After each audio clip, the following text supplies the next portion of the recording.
back for another science video. This is all about the world hour record. Now, this was a simulation done back in 2021, I believe it was, maybe more recently, for the world hour record for Dan Bigham. Now, this goes into how they sort of went through the whole process. There's some interesting takeaways, maybe not as much as we think, but we're gonna see. So we'll just go through the abstract quickly. So there's a bit of thing about the hour record. What do they monitor?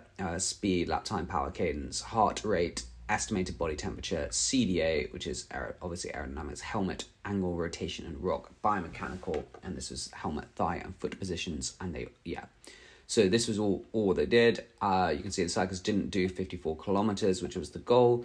They did 53.25. They failed at 38 minutes and 33 seconds.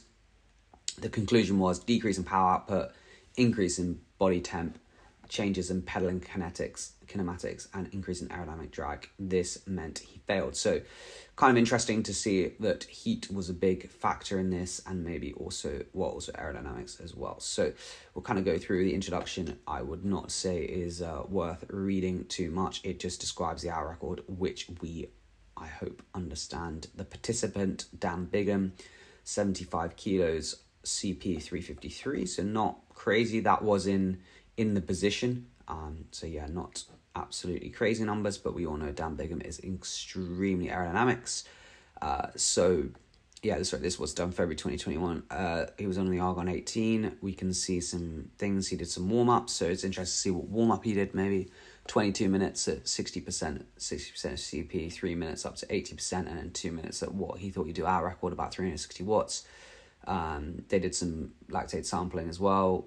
He then put on all his stuff, did a couple laps just to get used to it, and then he's counting down from 50 seconds, and then they're just saying about how they did the lap times and all the rest of it, and then how they basically did it. It's not too useful. Target distance, this was all to do with air density as well, so they were trying to see that if the air density was 1.179, he would achieve 54.27 at 1.13. So that's why their goal was 54, not 54.526, which was the record. In terms of measurements, so there's just kind of standard stuff. Critical power was just use training data, 3/20 minutes, standard inverse linear model, nothing too crazy. Then he had an SRM as well, and the gears he was using was 6414, which maybe is interesting. Heart rate monitor. They did blood lactate on Lactate Pro 2, again, interesting. Core body temp, again, it's not actually... This is the interesting thing about the core body temp. The wearable device shown acceptable levels of reliability, but low agreement. If you read this study, which I have, it basically says it's not accurate. It could be 40 degrees, it could be 38 degrees, but it tracks well. So it is usable in terms of, like, you can see if the body temperature's gone up or down. What it exactly is unknown. They also used Inertia Connect as well to tell it, and they also used a Leomo Labs, which is part of Adam Hansen. He was always promoting it just to be able to see where his head was, where his pedaling style was. So the results is obviously the most exciting thing. So it's quite warm, 26 degrees is not cold at all, because obviously if you're going fully performance, you'd probably want it colder, but you need to be aware of air pressure and air density. So air pressure over 1,000 millibars, not great. Final distance achieved 53 kilometers. The average speed was 14.9 meters per second. That's really anything. And then the cadence was 93. Now this I thought was error bars. It's not error bars. It's just standard deviation difference. So obviously it wasn't riding perfectly smooth, which is why it's 37 watts. So you only need 350 watts. You'd expect more, like, considering he's aiming to go out at 360. So that's kind of the interesting thing. So average heart rate, 172 beats per minute. And the kind of interesting thing here is the body temperature. So it went from 39.2 was when he failed. And then at the end, it increased to 39.6. So what you can see in this world hour record is that the cooling is really important. You saw Ganner drinking so much ice before his record, and that was really interesting. So you can see blood lactate was 1.3 millimole at baseline, 1.7 millimole following warm-up, and then it got up to 3.5 millimole. So not actually maybe as high as you'd expect it to be. Like warm-up, obviously, the point is to kind of get everything warmed up, but 3.5 is not crazy. And then you can see that following the hour simulation, it increased to 11.8 and 12.9 millimole, which is really, really high. Like, that goes to show he was super, super for lactate. Obviously, lactate is individual on the person, but in general, if you're doing monitoring, that is like, yeah, full. Weight loss, 300 grams, probably maybe not as crazy as you think it would be.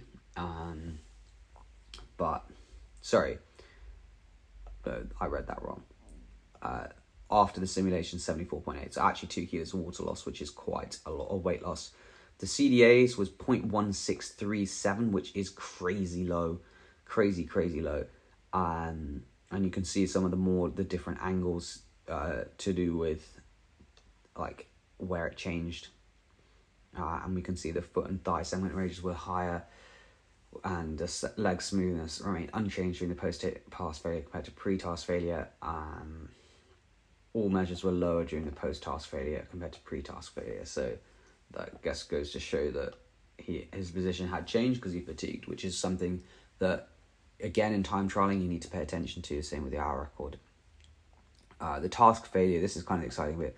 It's due to multiple physiological fatigue factors resulting in a decrease in power output coupled with a detriment of optimal aerodynamic positions. So that's the thing, it's a twofold thing. And so we can see kind of, this is the speed, so you can see it does go down. The star is where it starts to go down. Lap splits, again, obviously that's what I'm saying. Power output does go down, but quite a lot towards the end. Like you can see it down here, we're way below 350. Up here, we're more 360. The core body temp, I think, okay, take this with a pinch of salt, but it does go up a lot.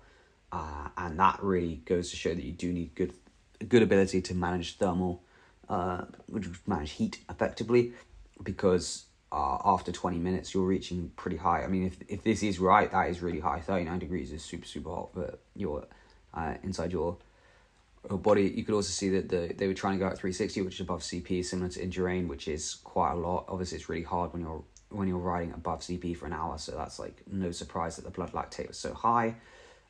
Again, here it goes over the temperature, which again, it mentions the skin suit, which is thermal stress, as well as overshoots, everything else. So what you really need to do is do a lot of heat prep.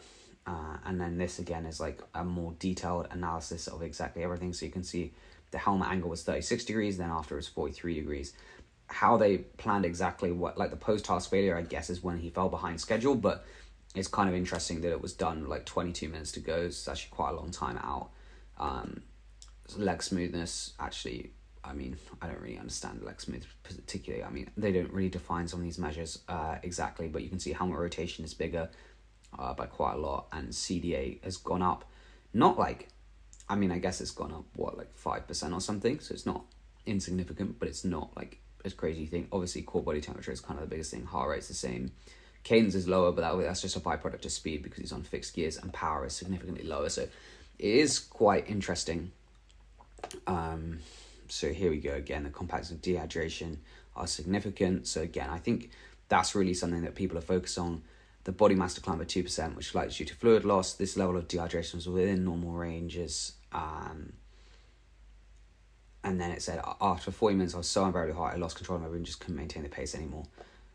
And then that's obviously increased. That's like compounded by the fact that his CDA then increases. And yeah, that's kind of, we can see some more graphs here. Again, this is on CDA, so you can see the CDA is going up in this one. And then I believe this will be all the angles that we saw before, helmet angle. So helmet angle, again, we can see has gone up significantly here, which I think probably is a big thing if you look at how Dan Bigham rides. So kind of going to practical applications, it suggests that the reduction in performance leading to task failure during the cycle was underpinned by decrease in power output, obviously, and increase in aerodynamics. Again, that is like obvious, but what's more interesting is that they actually measured it, and that's why it's a really interesting paper, because they've gone through the heat is probably one of the biggest things, and that's why they went so much about heat acclimation. That's why Dan Bigham was riding a paint suit, and also pre-event cooling strategies, which again is really important in terms of eating ice before. And then obviously you can see this did work, and maybe a more conservative negative split pacing strategy. And the reason that would be so good is because you don't want to overheat. So the longer you can get kind of like, I mean, it's kind of hard, like over threshold, let's say, then obviously you're going to heat up less, which is really important in this specific discipline. And also you'd hope that your CDA would be able to remain lower because you're just having less general stress for the first half. So you can see why the negative split in the hour record does kind of make so much sense. But anyway, I hope you did enjoy this quick rundown on the video, on this paper, sorry. And yeah, cheers for watching. I'll see you in the next one.